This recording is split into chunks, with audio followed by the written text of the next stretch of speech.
Hello, everybody, and welcome to the Dual Screens Podcast. This is episode 11, sponsored by MeltedPins.com and the minds behind the adventure games by Patrick Hickey Jr. I am one of your hosts, Stephen Fontana, and with me, as always, without fail, I just can't seem to get rid of him. Not that I want to, but he's Andy Esimakis. How are you, Andy? You should rethink that. You should want to get rid of me at all costs because I'm a very toxic human being. I'm not good for you. I think I have to wait till after PAX East. I think I at need, the very least. Yeah, but I physically need you. You do for when we're there. Yes. Otherwise, I hold all the keys to all the appointments. You do. Without you, I'm just going to walk around with an anime T-shirt. Right. And look very confused. Stephen, I am very, very excited about this week's show. Are you? Yeah.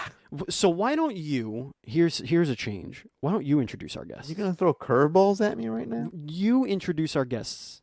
You know what? I want you to have the honor of doing this because this is awesome. This is going to be an awesome show. I'm very excited. It is. So joining us this week, and we got a curveball too as well. You and I, Stephen, is Stephen Danton and his lovely wife Sarah Kitimura. Hi. You guys. Hello. Hello. There, guys. The husband and wife dev team over at 2 Ton Studios. Is that both your weights combined? It's exactly. You know, I didn't want to say anything. There's always a story behind the company name, so that's what it means. We'll get into it later, though. And you guys are currently working on Unto the End, a 2D cinematic combat adventure game about loss and revenge, maybe. Ish. At one point, yeah. Not anymore. Well, Steven and Sarah, welcome to the show. Hey guys. Hey guys.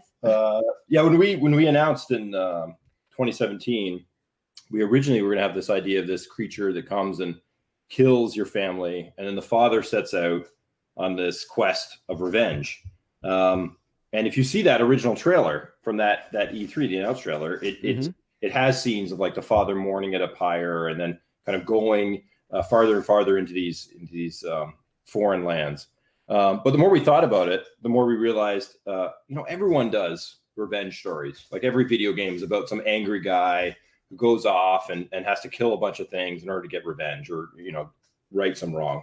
And so, Kratos, and so we flipped it, right? We were like, let's make something a little more down to earth. Let's make a story about a father that has to get back home, and he's kind of forced into these acts of necessity rather than these acts of anger. I think as it evolved, that the revenge thing just didn't feel right after a while. Yeah, it started feeling forced and overly done. So we flipped it. So those are the but best. That marketing material still persists. But it's still a cinematic. That platformer. No. Well, folks, for those of you who are new to this show, that is what you're going to be getting with this show. This is the Dual Screens Podcast, an interview show where Andy and I bring on industry guests and they tell us their story, and we discover what their latest project may be.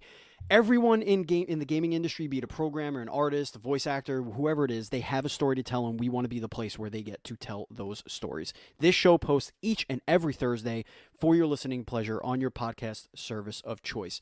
When we aren't interviewing awesome video game developers like Steven and Sarah, we also host the Dual Screens Gamescast. That's where us idiots get to talk about gaming's past, present, and future, and that posts each and every Monday and also streams live on Sunday nights on twitch.tv/dualscreensstreams. We are also doing our seasonal content, which posts every other Friday, and we're actually doubling up because we missed last week, but we are doing Andy Explains It All, which is where I, one idiot, learns something from the other idiot, Andy, that we don't know about. And like I said, those posts everywhere where podcasts are found, right here on this very same network. So you don't even have to subscribe to multiple channels. Subscribe to our Dual Screens podcast channel on either YouTube, iHeartRadio, Spotify, or really anywhere. And if you're an Apple user, please review us. We do appreciate it. It helps with that Apple algorithm. You know what I mean? Just getting those stars and whatnot. So please, it would help us out a lot. And if you want to support us monetarily, you can do so at Patreon. That's by going to patreon.com/NDS podcast, just like our Patreon producer, Colton, the apprentice, Nestler. Without your support, we cannot continue to grow. We cannot do things like go to PAX East. We cannot interview almost 100 developers. We cannot sound sexy with our microphones. We cannot edit podcasts with our sexy computers. We can't stream stuff without getting your help to get what do you call it there? Cameras. That's what I was looking for. Sexy cameras. Everything helps, ladies and gentlemen. And remember, for as little as $1, you get into our super secret Discord channel. It's a VIP. We treat you like the VIPs you deserve to be. You get to talk with us. You get to talk with each other. And you get to talk with some of the devs that have Discord and want to hang out. And it's really cool. We had like two or three join us this week, and it was awesome. And we get to talk about video games and news, and it's a completely non-toxic environment unless you're Buzz, in which case we like to just make fun of him all day. All right. Now, let's get into a little bit more about this dynamic duo that we have here on the show. So, right off the bat, what I'd like to know, and I'm sure Andy would also like to know, and I'm sure our listeners would like to know, why husband and wife making something together? Why? The why is kind of like, well, I guess our skills complement each other. We both worked, I guess, real jobs, you would say, quote unquote, for about 12 years after school. Both got not sick of those jobs, but felt there was other things to explore and to try out in life and kind of flex our creative muscles. And so at the same time, and decided to kind of take that next step at the same time. Although I should say that when it started, it really felt a little bit more like an experiment. Yeah, absolutely. We were like, let's just see how this goes. Yeah, let's just try out a bunch of ideas. We might get divorced. Yeah. Did you look at it like, oh, let's do an activity together. Let's sign up for like crochet or bowling or some shit, or like book club. And you're like, no, let's make a video. Or let's quit our jobs and start a company. Yeah. I mean, it's always like that kind of classic. You learn about something and you think it kind of happens overnight. You learn about a new musician or a writer or something that happens overnight, but really it's a long kind of burn, right? So, like I did a bunch of games, moonlighting at Microsoft, and Sarah helped me out with some of those.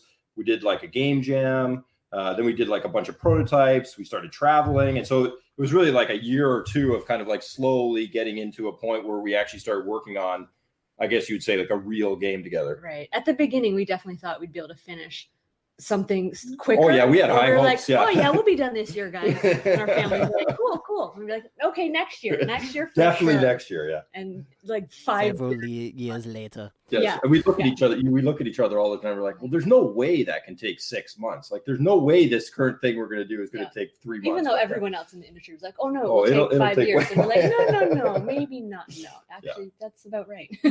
So is this your only focus, like, at some point, or was this something that you were doing like on the side or like in your spare time? Is this always the thing you guys were working on? It's been our only focus for about 3.5 years. 3 years. Yeah. Nice. Yeah. That's nice. Okay, so you start working together, obviously on this project. Like you've slowly built up a working trust with each other. Obviously, you love each other and you have a good relationship. I assume. Otherwise, one of you would be very dead right now. But so now you slowly built up to this project. What do you think was something that you had to learn about each other before you made this commitment to work on this project together? I think really to listen and hear. I found, for me, I'll say me, maybe Sarah has some different thoughts, but for me to be able to hear Sarah's feedback and take it without getting hurt by it, like personally, I don't know if you've ever worked on a project with a loved one, but when they tell you like something sucks that you've worked on for a week, like it hurts more than if like a work colleague, if Bob down the hall said, right, I don't like the animation you did, right? It hurts a lot more. You can take it a lot more personally.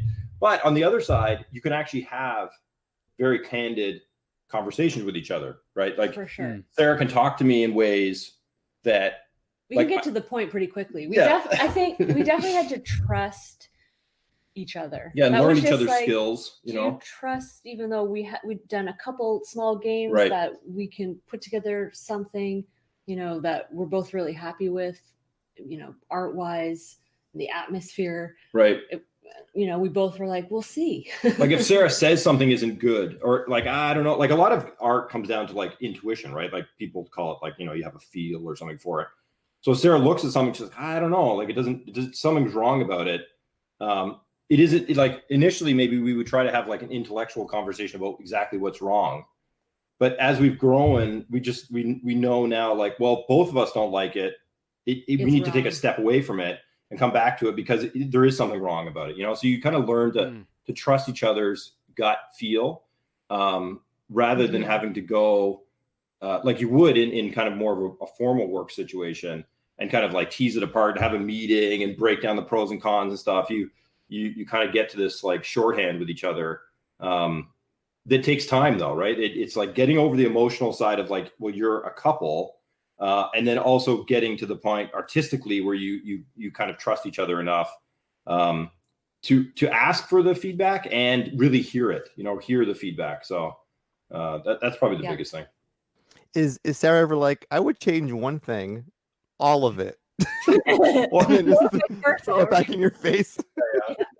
Yeah, I mean, we do throw out all sure. things. Yeah, totally. Yeah, there's days everything I've just done is crap. Yeah. Oh yeah. Absolutely. And then I'm like, correct, and he'll be like, yeah, that's fair. Can you not make garbage today? Is that on the list of things to do for the day? Yeah, exactly. So I'd like to get a mental picture of what this looks like. Now, do you have like an office you go to, or you're doing everything out of like a home office? Do you like? What's that dynamic? Because we traveled initially, when we first started, yeah. we were we went to South America. We lived in Argentina and Chile for a year total, and we were living in Airbnbs, and we ended up staying 6 months in one. Yeah, and pretty both much, of those. Sure, I guess they had an office. Yeah, like our one in Santiago was like desk. We had a really small apartment. We had a bed and like a desk, and then a really small kitchen and a really small bathroom. So like you roll out of bed and you're literally like in the office at the desk. And then Sarah would like work on the couch and then put her laptop on the coffee table. And like it was very much a home office. And we were in experimenting phase. We definitely were trying prototypes, throwing stuff away, learning really the tools we needed to be able to do this. And then the last 3 years we've been here in Berkeley. Have we upgraded much? No, we still have very much have a home office. It's a bigger space, but it's we just like kind of a corner of our living room is got one computer in it, and then kind of Sarah has her computer on the kitchen table. And we never have dinner parties anymore. So our whole office. Hey, you could turn, depending on who you invite to your dinner parties, you could turn a dinner party into a game jam and get some work done on that game. You know what I mean? So you have your home office. What is the workload? What do you guys do? What are your different roles in the company at 2 Ton Studios? Yeah, we share a lot of, we wear a lot of hats, both of us. At the end of the day, Sarah and I are both like artist designers. That's really our backgrounds. I do all the programming. That would be probably the only thing that I do exclusively. Mm-hmm. But we both do a ton of artwork. Sarah has a background in interior design, photography.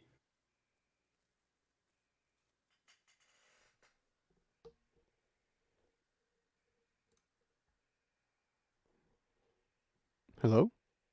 Oh, did we lose them? So any of the outdoor scenery stuff. Oh, really? Oh, hang on. I think we lost you there, guys. We lost you there for a good. We dropped you after photography. Yeah, when you said photography, we lost you for about 5 seconds. So I do apologize for that. No worries. So Sarah's background in interior design, photography, and she takes on a lot of the outdoor spaces, like the environments that you see in the trailer and in the game are mostly done by Sarah. And then the inside stuff, I tend to do more of that. Sarah does more like macro level thinking about like kind of the big mood and tone of things. I like to tell like little stories about like little stupid things and try to like fit those into the different narratives and encounters. So we kind of like balance each other out that way. Like now as we are really trying to finish. Can you hear us? Yeah, no, you're good. Totally fine. Yeah, keep on going. Now I'm going to be paranoid that you can't hear us. We'll let you know if anything. No, I think now that we're in like the final stretch, our days are very structured. Yeah. I'd say in the beginning, we'd be sketching a lot on paper, like doing more like physical sketching, doing kind of storyboards. Yeah. And now all that's over. Now we get up, sit at our desks and get stuff done. Yeah. We're really in like the final push. Yeah. So that's just a lot of like, Sarah will run through an area and look to see if just stupid stuff you'll never notice in the final game, like the trees in the right position, or like, does this set up the right mood, and is this lighting right? And like, the guys who did Inside spent like an extra year doing the art, and most of the non-artists said they couldn't even tell the difference between what it looked like then and 12 months later. But that's just kind of what you do, I guess. Sadly, we don't have that time. Yeah, exactly. Sarah sounds a lot like me. That bush is 95 degrees off. Fix it. Yeah.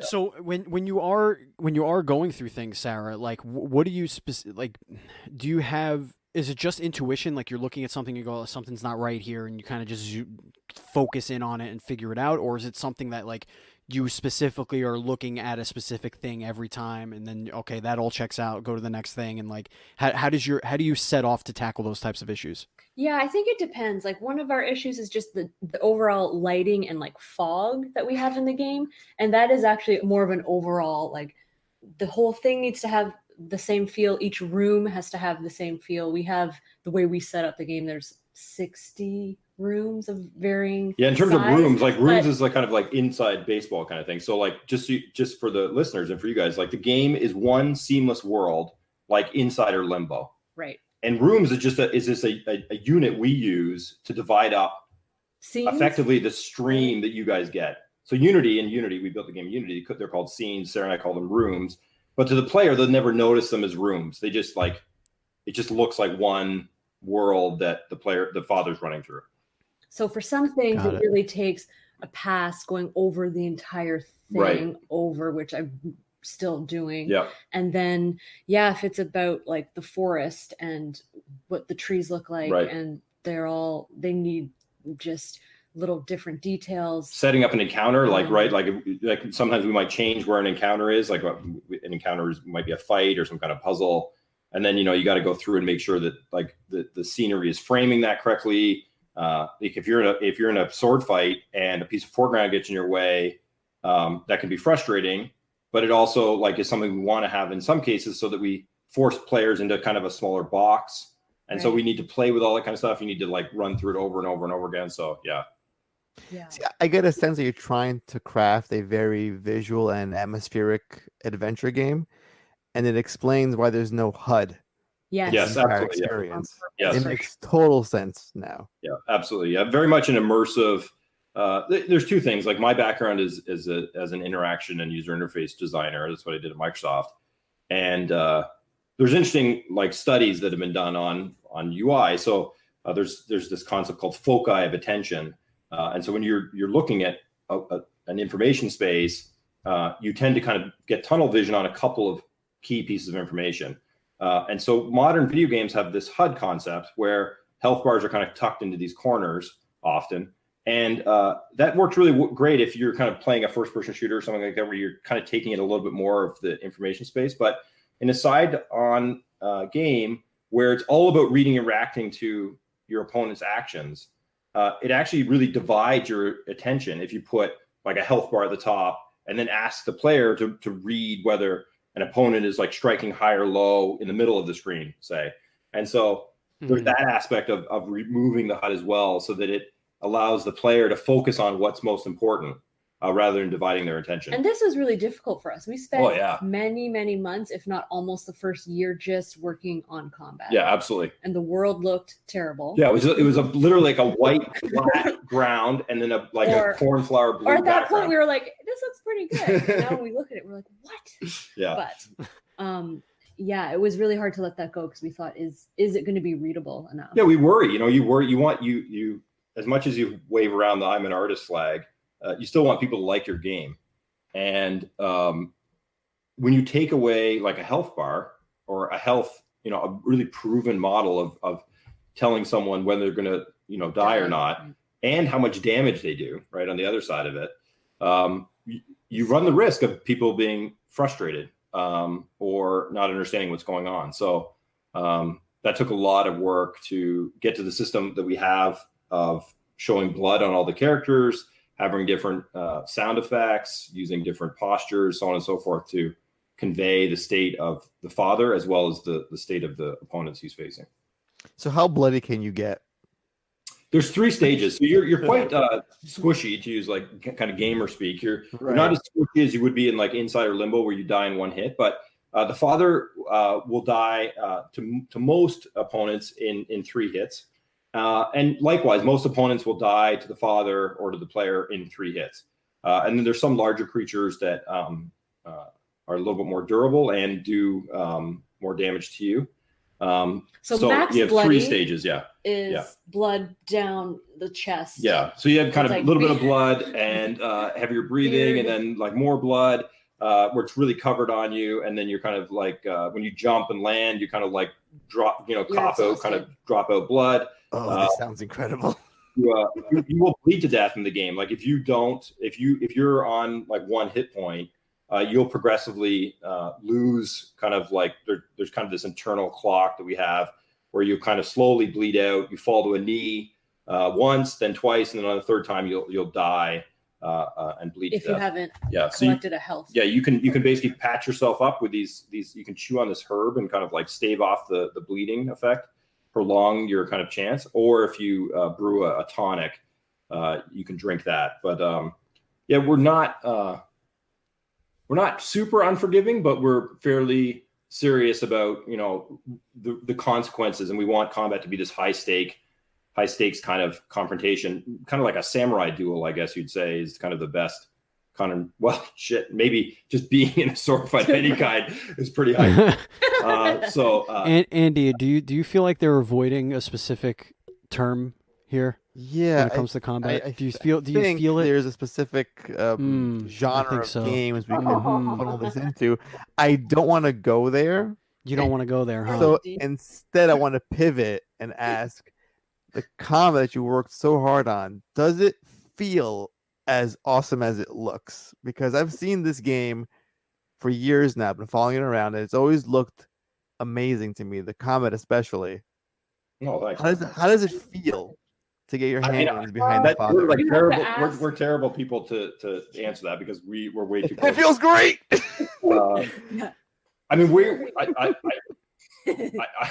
never like I think we worked really hard on. Well, I know we worked very hard on the feel of it. I know that people at EGX responded really, really positively to it.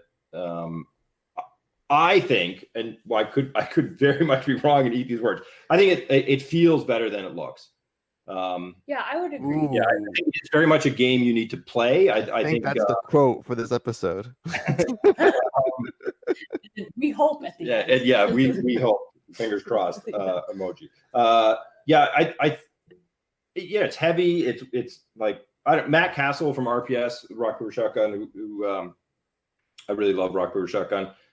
He had this kind of interesting commentary where he was like, the game feels fantastic. Even when you die, it even feels great to die. You want to get right back into it. And so we were really happy when he felt he came away with that kind of feeling. The whole thing can feel like that. Yeah. So, I don't know. I hope it's like to take like a Dark Souls, Dark Souls is definitely a big. There it is.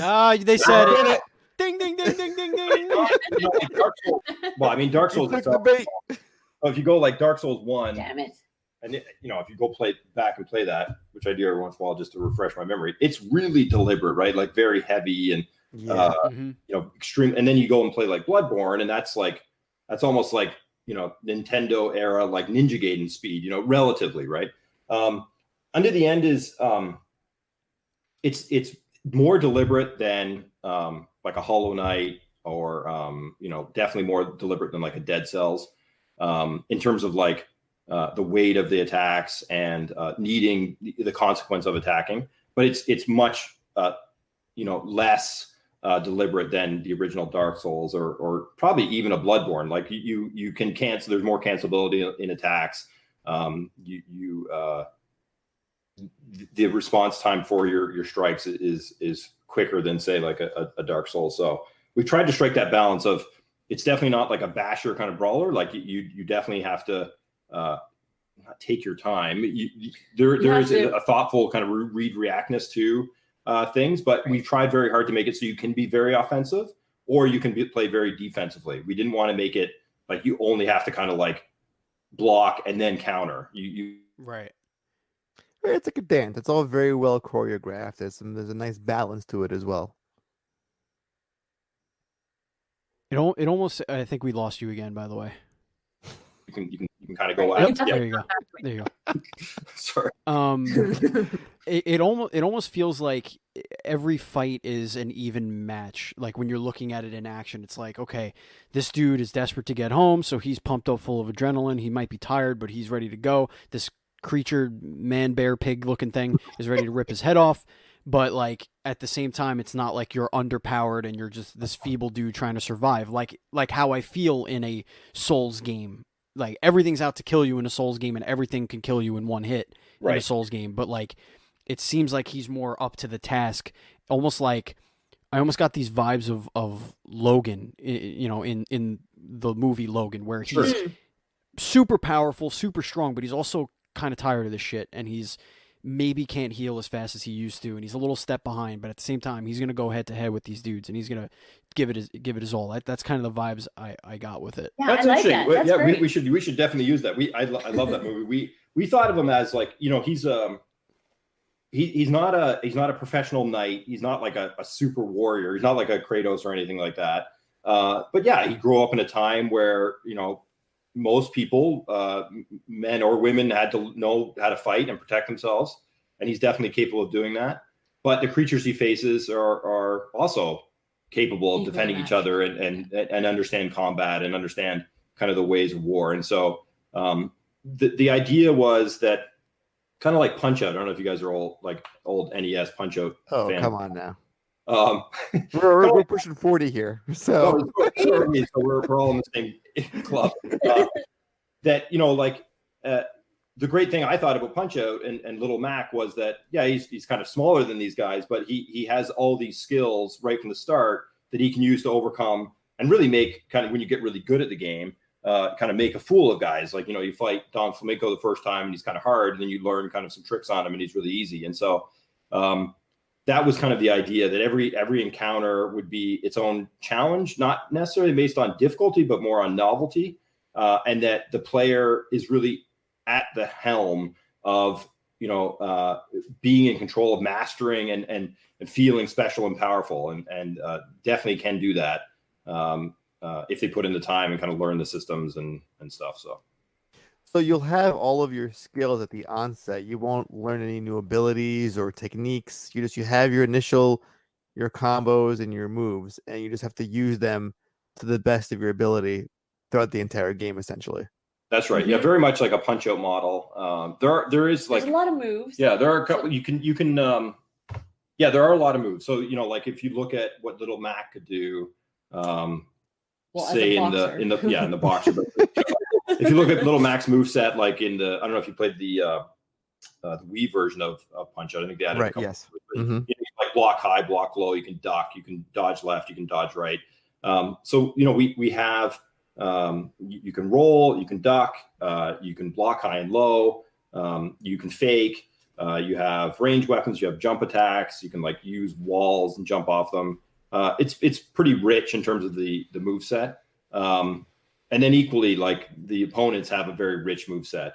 And so it is really this kind of like you're on equal footing, and it's kind of a little bit of learning their different Definitely different a lot moves. of learning and then timing. Yeah. What would the father's uppercut ability be? We didn't actually put our uppercut there. That's on the same level with it.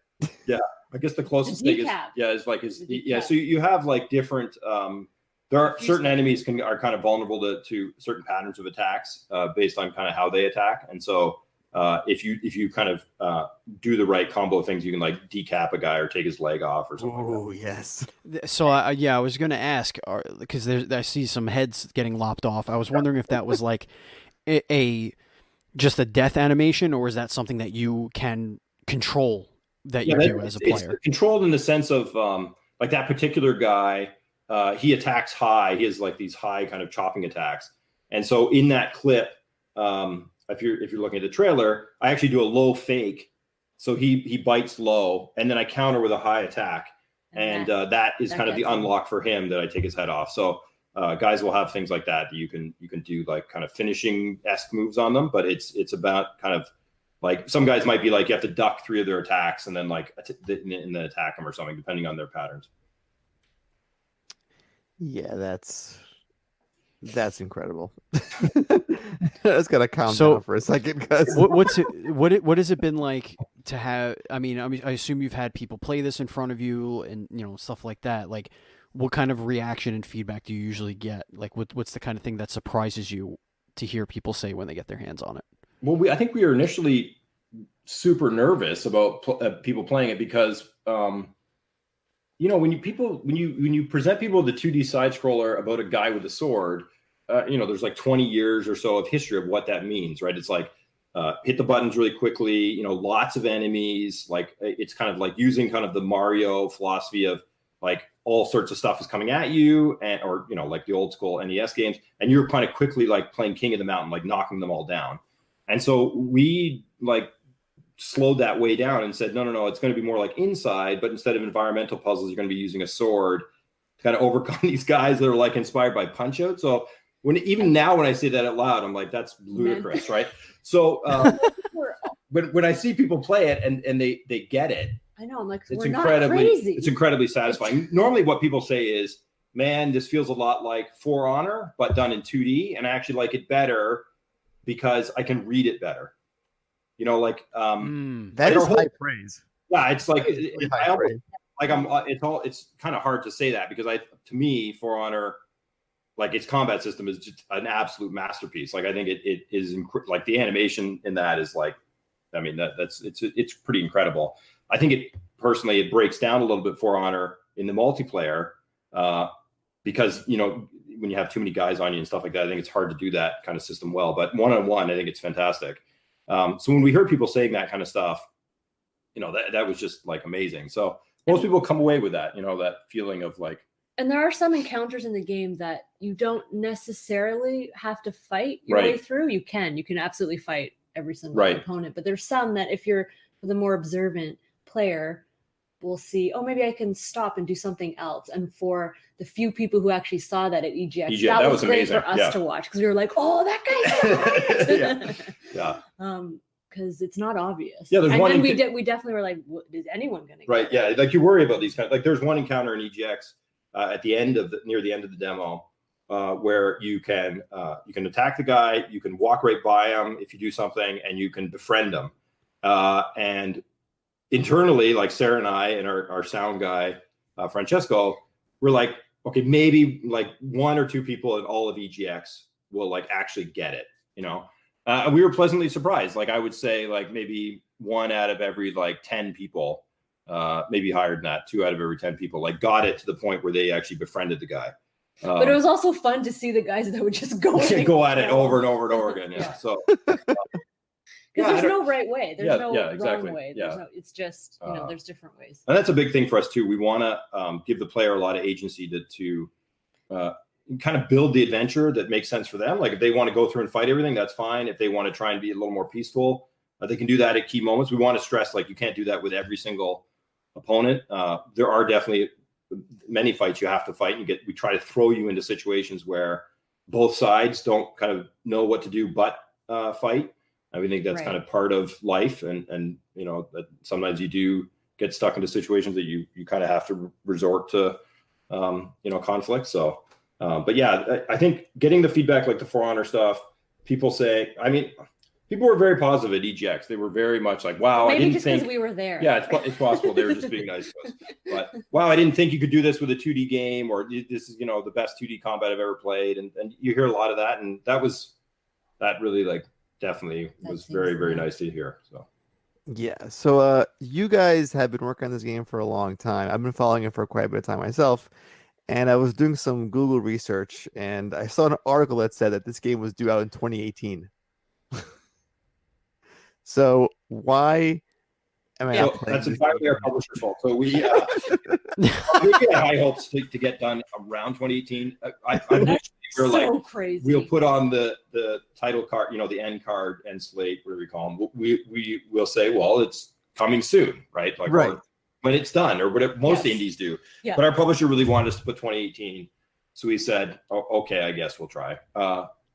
But also, what happened to us? Sure, just do it. Was, we actually did have a developer, a full-time dev, working with us. So Sarah and I were focusing mostly on design and art. I forgot. And then things didn't work out. It out? Was it that bad? Like, that's right. That happened too. That things didn't work out with him, and so we had to let him go. And then we had a decision about like, wow, we're going to keep working on this thing.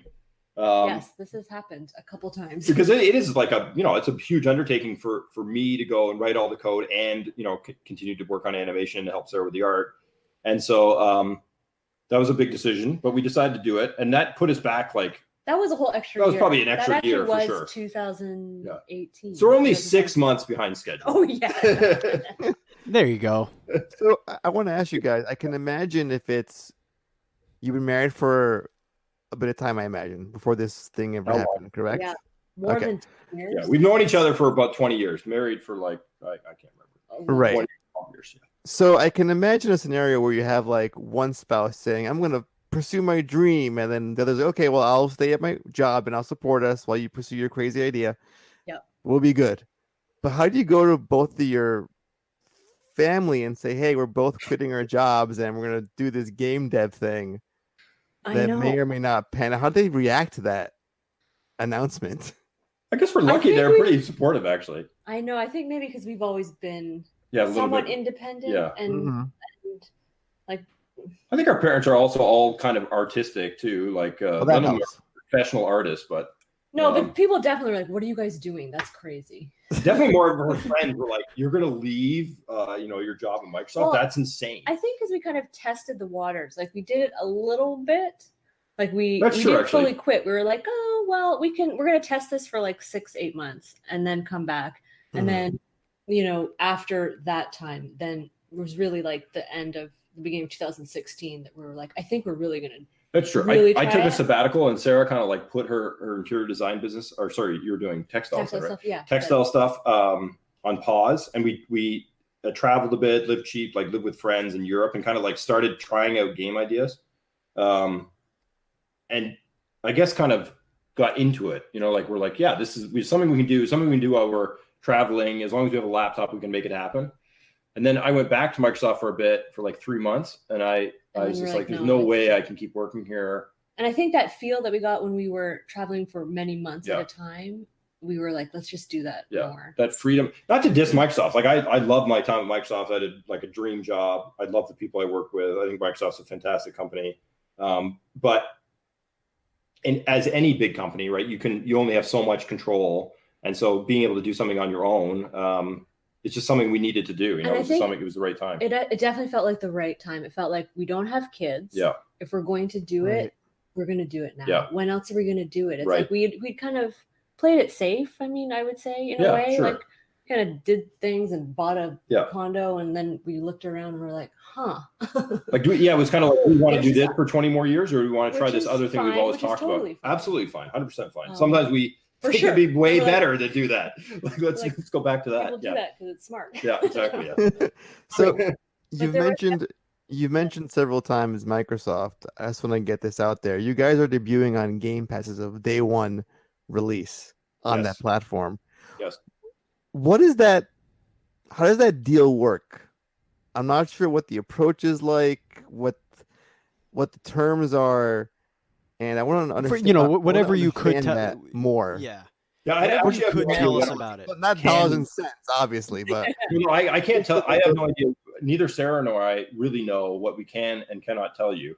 So I'll tell interesting. You it's basically like in the simplest terms, Microsoft, for us particularly, I don't know about what other deals are. They give you a certain amount, a lump sum of money on release, which is kind of like I guess, offsetting or, in anticipation of whatever you would sell it if you were on a store. Right. Of course, you don't sell things on the subscription model. My understanding, or for us, there is no like bonuses or royalties or anything for like playtime or how many people do we have on there. Like I've heard Apple Arcade has this thing with certain games they brought on, which is, if your game is Candy Crush and that's on Apple Arcade and people are playing it 4 hours a day, then you get a certain percentage more than if, people are only playing your game 30 minutes a day. As far as I know, doesn't have that. I don't even know if Apple Arcade has that. That's just a rumor I've heard. Interesting. So for us, it's a chunk of money, and at then the end when we give it to them, like on they give it on day one. Okay. They give it to us, and then we're exclusive with them for 6 months. So what that means for us is like we couldn't also have the game on Apple Arcade for that time period. Right. It can also be on Steam. It can also be on Steam, and it can be on Sony and stuff like that as a normally purchased item, like either hard copy, physical or digital, but not on any other streaming subscription-based service. Not a similar service. Gotcha. Okay, that kind of makes sense. That's a smart decision on them. Like, okay, you can sell it here and get the full price, but you can't have it like quote unquote free on a different platform. Right. And you could see how that would be advantageous for Microsoft, because it even happens like with our conversations that we're having with friends or whatever. People say, "Oh, I really want to get so and so game. It's on sale on the PSN for $15." And then somebody, the other, the X-bot in our chat will say, "Oh, that's on Game Pass. You can play that for free." Right. Like, God damn it. Yeah. Right. No, it's going to be very interesting to see how subscription models impact the game industry. You actually did a little. Yeah, I was on a panel at EGX about that, where the guy from No More Robots and the guy from Chucklefish were talking about that. I love those guys. Yeah, we War Groove, baby. Show, right? Yeah, absolutely. Yeah, and that was really interesting. Like I think a lot of people hope that it ends up at the time like Netflix. So there's kind of, like in the sense that Netflix seems to be very good at allowing a wide range of artists to, present shows and movies and things like that on their platform. I wonder if that's changing now a bit. Like, like with Scorsese doing movies and these kind of larger, like Marriage Story productions, are they going to go away from the smaller projects? Who knows? That's always the fear. Like the fear is that, like a PUBG or something becomes the most highly, sought after thing, bar none. And all these subscription service have is different variants on like PUBG, and there's no room for any other games because it just doesn't make monetary sense for them. So that's the fear. But for right now, it's been absolutely amazing to have Xbox kind of the vote of confidence, get that little bit of financial support, get to interact with those guys, get to, they show our games off at events. Like it's, for Sarah and I, it's been like just absolutely amazing, to be honest. So I can't say enough about that opportunity, and they've been really great to work with. So. And they approached you guys?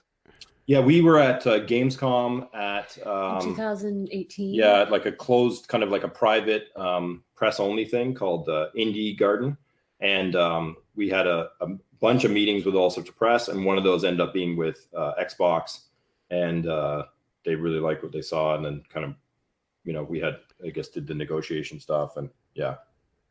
I wonder if games, and I wouldn't know because I don't have an Xbox and I don't have Game Pass, but I wonder if games that have like microtransactions could ever be on a subscription service. Like with the I don't know. I feel like that would be murky, right? Yeah, like would they take some money off? Yeah, I don't know.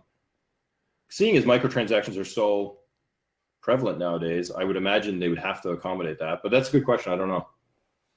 I mean, they could always like make the pot a little sweeter with the deal. Like, okay, if your game offers like $1 skins, we'll offer you a little bit more money to make up for potential $1 skin sales, right? Or something or other. Yeah, no, totally.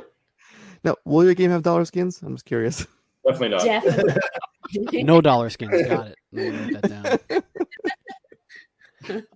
X-nay on the Aller Skinday. Okay, all right. As you guys approach like the home stretch, I know it's all about having the game go out the door and be done with it, but is there an idea for what's next after Unto the End comes out?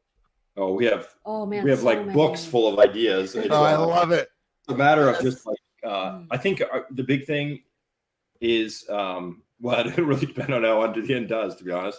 Yes. But assuming it goes decently well and people seem to like it and people want to keep working with us in the future, I think we'll take some time off and then try and do the next thing. Like if we could, our dream would be to like model ourselves like a play dead or something where every 4 or so years we come up with a game that really feels handcrafted and really thoughtful and leaves an impression. That's kind of our goal and where we hope to grow the studio. Is there always plans just for it to be the two of you plus a little extra help here and there, or do you want to expand to be something bigger? Listen, that seems like it might have been forced upon them. I don't know.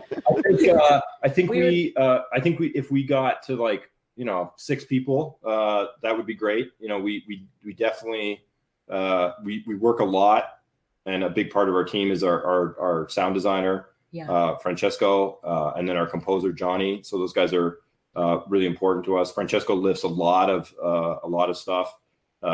He's very active. I think bringing on a full-time dev would be something we'd want to do. Yeah, and an artist. Yeah. Definitely, we've learned from this that at first it was great that we did everything, and now we're like, oh yeah, it would be great to have some help. Yeah, I think Sarah and a small team. Yeah, Sarah and I's superpowers 4 or 5 people would be amazing. We're great at conceptualizing and getting kind of an idea and building like that. Really, we think that really good kernel of what can be a great game, and then I think having a team that can make that better. Take that idea and really take it to the next level, and then kind of be steered by us in subtle ways. Would be the dream. Yeah. Yeah. All righty. Awesome.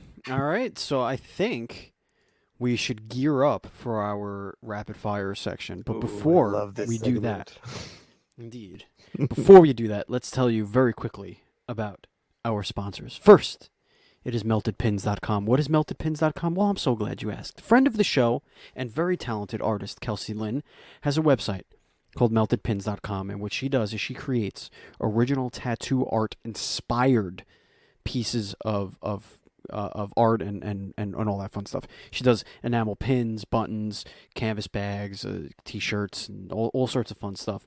And if you go to meltedpins.com and you find something that you love, awesome. You go to that checkout code. There's a little box there. It's gonna say, "Oh, special promo, whatever." You put in NDS podcast. NDS melted. NDS melted, and you will get 10% off of your purchase very easily. Boom, done, just like that. No questions asked. They're like, "You want 10%? No problem." NDS melted, and we love Kelsey Lynn, and she's extremely talented. So if you want to support small business and a local artist and a small artist and content creator and all that fun stuff, follow Melted Pins on social media at Melted Pins and use the promo code NDS Melted. And our other sponsor here is Patrick Hickey Jr.'s The Minds Behind the Adventure Games, which is out right now on patrickhickeyjr.com and Amazon, and you can even get it on Google digitally and all that fun stuff, and is actually out right now in Kindle form. Finally, it is up on Kindle form on Amazon. So if you got a couple bucks, you could check out The Minds Behind the Adventure Games. And if you don't know what that is, it is a fantastic series. This is the second book in the series, and there's more books coming. But essentially, what Patrick does is he interviews the developers of some of the most classic and beloved franchises. This book has Maximum Carnage in it.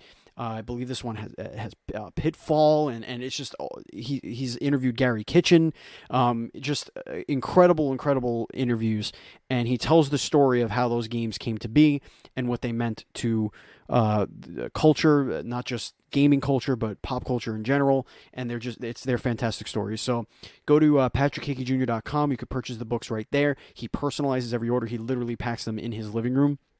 Personalizes every order, but you could also order them from Amazon and get them shipped to you also right there. And when you do, and if you want to leave a review for the book after you loved reading it, you could tell them that Dual Screens sent you to purchase the book, and he would appreciate that, and we would appreciate that. All right, It is time. Andy, Woo. are you ready? Are you stretched? Or did you loosen up? Get so the blood ready. going, sir. I've been ready for the last almost hour now. All right. For this moment. We want to start with the usual question? Yes, we do. All right. Of course. Take it away. All right. Now you can each answer separately if the answer is different. Okay. All right. That's obviously how that works. Yes. Just putting it out there. It's more for me, not for them. Pineapple on pizza, yes or no? I don't mind it. I'm going to say yes. In Canada, we have that. All the time in Canada. I like it. No. Sarah's a no. No. Wow. All right. So 50%. That's not bad. I'll take it. I'm sorry. I'll take it. All right. Would you rather have the power of flight or invisibility? We've talked about this so many times. I'm going to go invisible because I'm scared of heights. Another split. But it has nothing to do with me wanting to be a robber or being a robber. That's what they say, right? Like, it's not being morally bankrupt. It's about just doing fun shit. No one can see you. Yeah. Like robbing banks and going to people's houses. Yeah. So if that's the case, Sarah, since you want to fly, where would you go first? Oh God, everywhere. All right, you can't go everywhere at once. Give me your top place you want to go to, like off the bat. Like Antarctica. Okay, and Steven, okay. Yeah. Since you're now invisible, where do you want to go first with this ability? Where I want to go first. Where would you go? I want to see Area 51. Oh, okay. Okay. They have the technology to find you, you fucker. They're gonna blow you right out of whatever pants you're wearing. You are gone, sir. That alien technology they got there, you're just gonna be a pair of smoking shoes on the ground. Probably right. What is the one movie the two of you can watch together, no matter what time or what's going on in your life? Oh God. My first thing was I was going to say Shawshank Redemption. Sure, yeah, that's definitely one. The Big Short. Yeah, Big Short. Oh God, there's so many. I still have to see that movie. Andy. Star Wars, I would say we watch a lot of Star Wars over and over again, but that's maybe more my favorite. I can watch. Yeah, I think Shawshank. Yeah, let's say Shawshank. Good answer. All right, this is a fun couple question too. What is the best gift you've ever received? Oh man. Besides each other. Clearly. Wow. Like a physical gift. I don't know.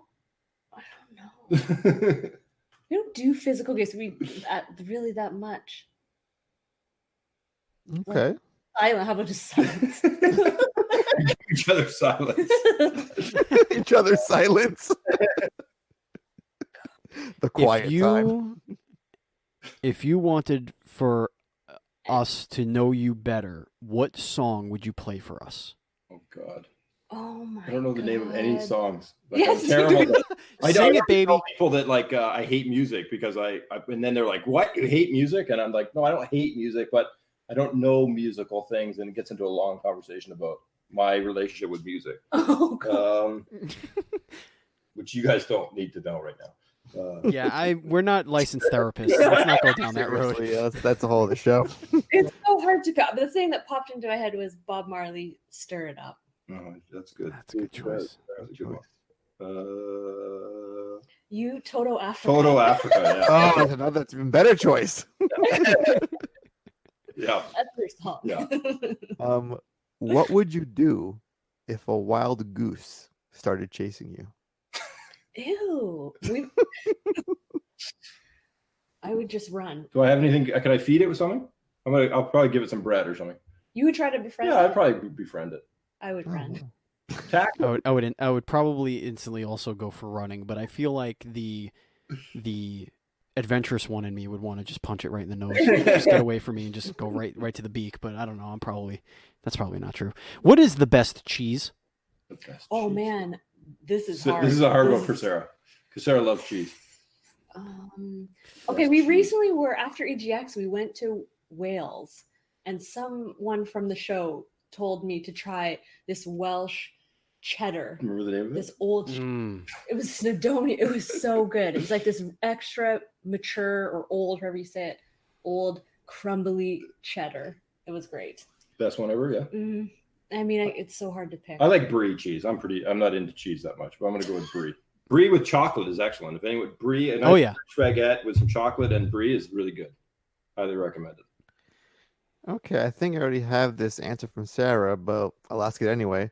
If you could swim in any liquid, what would it be and why? Now, clearly, cheese is Sarah's answer. A cheese fondue. Any liquid. I'm taking cheese. You're going cheese?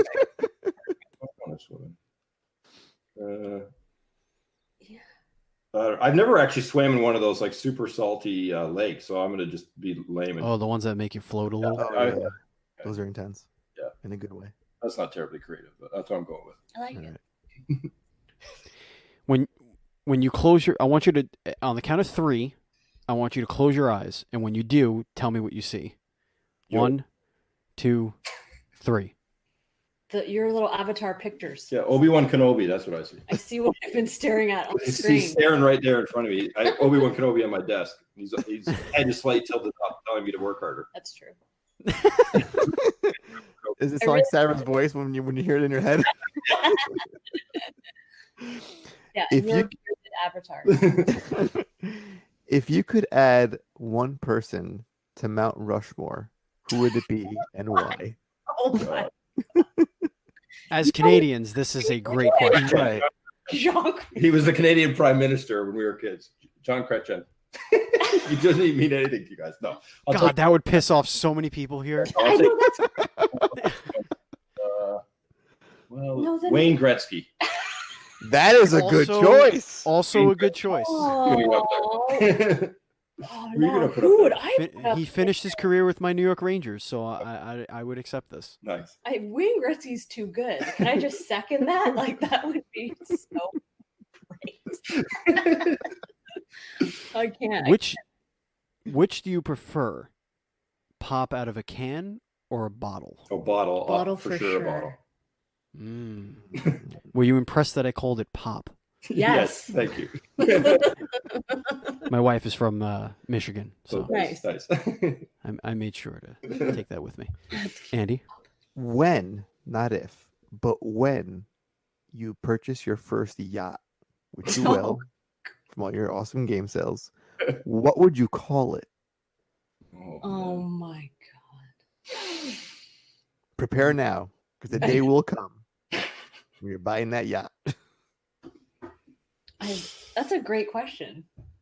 I get really, really seasick when I'm. It's gotta be something. Oh, me too, dude. I'm right with you. But call it queasy. I'll probably call it the Cuisinart. Yeah. That's great. Yeah. I also get very seasick, so you can have our yacht. Please take this. That's going to be the name of it. Please take this off of our hands. This was a terrible financial mistake. If you were to make one amiibo that isn't the character from one of your games, what amiibo would you want? Oh. I don't even know what an amiibo is. What's an amiibo again? So your game is not coming to Nintendo Switch, is what I'm getting. That's what it's the little Nintendo figures with the NFC thing.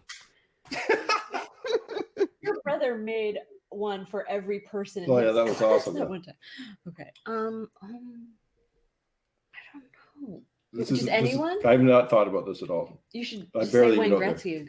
Wayne Gretzky. But we're learning something about you either way, Steven, so it's fine. Yes. An amiibo. You're an uncultured swine, and we get this now, and we understand. I have like 12 amiibo, and it's only because somebody gave them to me, so I don't blame you. Nice. I don't know. Can I pass? I'm passing. You can pass. Of course you can. You said Wayne Gretzky. Wayne Gretzky. Also, again, good choice. Wayne Gretzky's 3D Hockey, one of the best video games of all time. Top 300 at least. What is the worst job you could have? Oh man. Oh man. I worked in a call center once at a bank.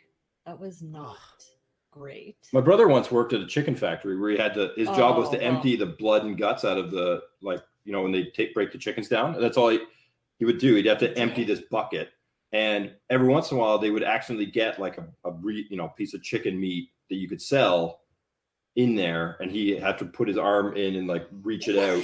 So that was like that sounded always pretty terrible. So what sort of position was your brother in that he needed that job? Well, he was like a high school job, so he's just that's like I honestly, the first chicken head flying, I would be like, yeah, nah, I'm good, guys.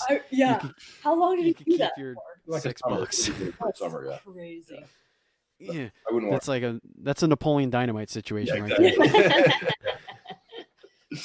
He's a really talented artist. He's actually a concept artist on Gears of War, and so at break time, he would like draw pictures of like his coworkers and his boss and stuff like that. And then eventually, he didn't like his boss very much, so he put him in all these interesting positions. And then his boss like found all his sketches, and he got in a whole bunch of trouble. Oh boy! But he didn't care because he was like, picking chicken guts out of a bucket. So. All right, so we're going to get down to the last couple of questions here. If you yourselves were fighting game characters, what would the name of your special move be? Ooh. Could it just be a sound? Like Absolutely. I mean, that's what most of them are anyway. Yeah. I always thought it'd be like, like Indiana Jones with his like super punch, like one punch, like knocks out the guy. Like man punch. Yeah, man punch. Man punch. Got it. Back, forward, X. Exactly. Man punch. Would you rather have a unibrow or a full back of hair? Oh, full back of unibrow for sure. Yeah, as a person who has both and has to take care of both of those things on a fairly regular basis, and you're fine. To you, sir, I say, never mind. Never mind. You can always manage the unibrow. I shave it. I mean, I shave it off, and the back I only buzz off in the summer. It's easier to manage. Oh, for sure. Right. Yeah, but you have to see it every day. You're like, crap, this thing happened again. And just wait, because I know it's going to happen because it happened to my father. Eventually, it's going to have a gray hair, and it's going to be really weird. What if you can't? What if you can't shave it off though? If I have to live with one or the other? Yes, I think that's back hair. Back hair, 100%. Back hair. I'll pick unibrow. I don't want a whole back of hair forever that I can't shave off. Because you can't touch it in the dark, if it's not there. I could wear a shirt. I can't wear a mask forever. Final question, and it is a traditional final question. Yes. This is probably the hardest question you're going to answer at any point in your lives, not just your careers, but in your lives. So I need you to really, really focus here. Yeah, focus up. Andy or Steven? Oh, God. Good. I'm definitely going Steven because we share the same name and we spell it. And the spelling, yeah. That has worked in my favor more than once. I wanted to ask you this entire show. Do you find more people now pronounce it Stefan because of Stephen Curry? Yes. So Andy, I pick you. way more I get Stefan. You know what, Sarah? I too also hate pineapple on pizza. Really? Yeah, I think you're like my soulmate. I think both two Stevens have something to say about that. No one asked either of them, so shut up. That is going to bring us to the end of the show. Thank you so much for joining us, Steven and Sarah. But before we leave, let's tell everybody how we could follow us. If you want to follow this show on social media, we are at NDS Podcast. That's NDS Podcast. I am at BatChild27. Andy is at PantsGuy. And where could everybody find you guys? Best place is just on Twitter, probably 2 Ton Studios on Twitter. And then you can follow Unto Game on Twitter as well. Twitter, yeah. And please go to Steam and wishlist the game. so that our publisher gets happier and happier with us. Stops telling us to talk about the game more and stuff. Damn publishers always trying to promote things. Ladies and gentlemen, if you want to follow our show, if you want to follow what we do on Twitch, you could do so at twitch.tv/dualscreenstreams. Our YouTube, you could go to dualscreens.com/YouTube. Please subscribe to the channel so we can get our custom URL. It would help us out tremendously. But now I have to say dualscreens.com/YouTube instead of youtube.com/dualscreens. See how that works? See how that works? It may not seem like a big deal to you people, but it bothers me to no end. Once again, if you want to support us on Patreon, go to patreon.com/NDSpodcast. If you want to buy our merchandise, you can go to dualscreens.com/shop. That is our Teespring link. Thank you once again to Melted Pins and the minds behind the Adventure Games by Patrick Hickey Jr. That's it. Andy, is there anything you want to tell everybody, the kids and everybody before we go? Well, we're going to PAX in like 2 weeks, and we have like 1,001 appointments. I feel we that I forgot to schedule pee breaks, but you did that, I think, right? No, you did lunch breaks in there.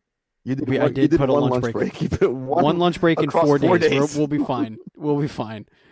Wait, listen, if it's anything like last year, we'll figure some of these appointments, they go quick. But we will be there, ladies and gentlemen. And if you want to meet up with us, follow us on Twitter. We pretty much will be showing. We do kind of put our head down and work very hard while we're there. But if we bump into anybody that wants to say hello, we are more than happy to say hello. And you more than likely you'll find us at the Mega Cat booth whenever we need to sit down on a couch and chill.